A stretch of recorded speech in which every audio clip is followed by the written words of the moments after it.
You need to meet India's Prime Minister, Narendra Modi. He and his far-right Hindu nationalist party, the BJP, are bent on creating a lost Hindu kingdom. They call it the Hindu Rashtra. They've been in office since 2014, openly championing Hindu nationalist supremacist ideology. Scholars are now literally warning about genocide there. Minorities, from Christians to Muslims and beyond, are facing the greatest threats to their existence since India became independent in 1947. In fact, speaking of independence, remember Mahatma Gandhi? In 1948, he was assassinated by a Hindu extremist, a man named Nathuram Godse.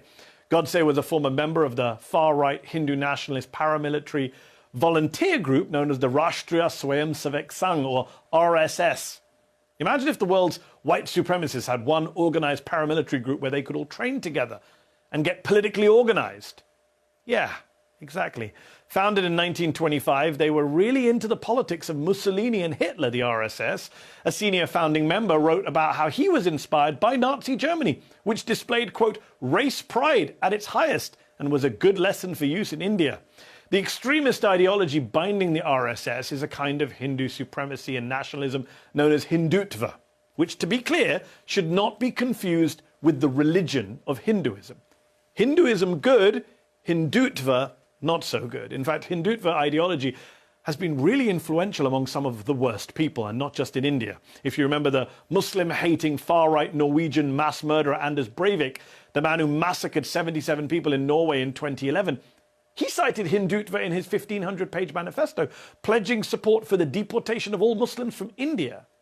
He says that far-right Islamophobic movements in Europe and India should, quote, learn from each other because, quote, our goals are more or less identical. He even put a link to the RSS website in the online resources section of his manifesto.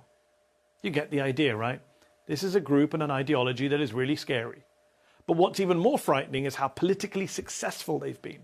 Prime Minister Narendra Modi is a man in charge of leading a country of 1.4 billion people, almost 4.5 times the US population. He's been re-elected as Prime Minister, and yet he was a long-time organizer in the RSS and is now head of the RSS's political party affiliate, the BJP. It shouldn't come as a surprise that Modi and his party, the BJP, were in charge of the state of Gujarat during the horrific 2002 riots there. For a second day, Hindu mobs attacked Muslims in towns across the western state of Gujarat.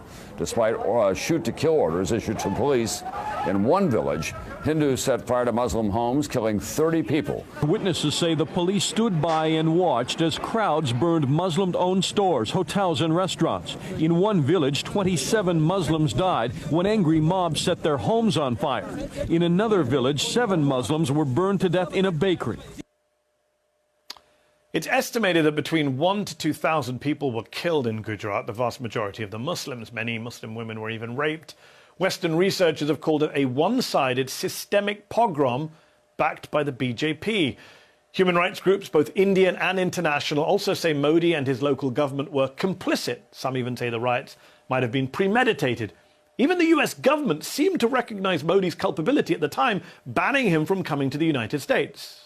Until, of course, he became Prime Minister in 2014. And then, well, we were pretty much buddies again. Barack Obama even wrote Modi's 2015 Time 100 article calling him a reformer-in-chief. If Obama mainstreamed Modi and everything he represented, Trump took him to the altar and tied the knot, marrying the far-right politics of the world's 2 biggest democracies. Here in Houston, Texas, thousands attended the 2019 Howdy Modi rally, aka the Trump-Modi Love Fest. I present to you my friend, a friend of India, a great American president, Mr. Donald Trump.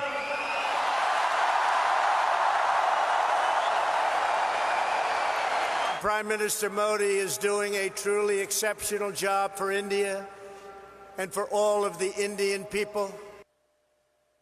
For all of the Indian people? For all of them? Since his coming into office, since Modi came into office, hate crimes against minorities have skyrocketed, from Dalits to Christians and most of all towards Muslims. Lynchings. Yeah, lynchings of Muslims rumoured to have eaten or even transported cows, a holy animal for Hindus. Muslims being hacked to death while their attackers chant anti-Muslim slogans. Extremist priests calling for the rape of Muslim women. As the BBC put it last year, unprovoked attacks on Muslims by Hindu mobs have become routine in India, but they seem to evoke little condemnation from the government. This Modi government is complicit in all of this. Last week, authorities in Delhi took 9 bulldozers through a city and destroyed parts of a mosque while people were inside, and razed dozens of homes and commercial buildings, most belonging to Muslims. Modi's government also claims almost 2 million Muslims whose families originally came from Bangladesh generations ago aren't rightful citizens of India. And if they can't prove they are, they'll be sent to what the government calls transit camps. These are mass detention centres that critics have likened to concentration camps.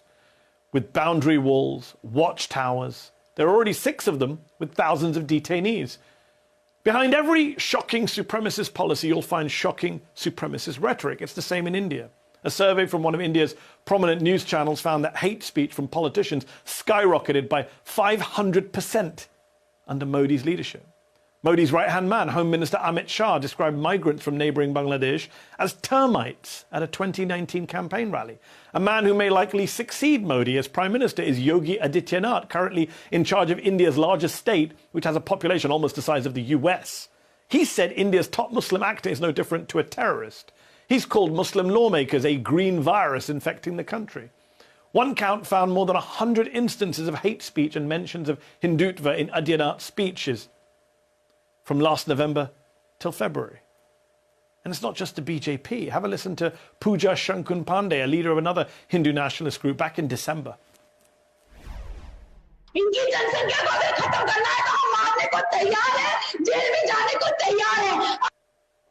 This is dark stuff.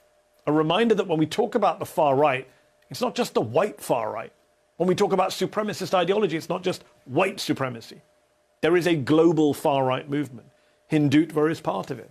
And while some in the West have been keen to call out the Orbans and Le Pens and Putins of this world, not many of them say a word about what Modi is up to.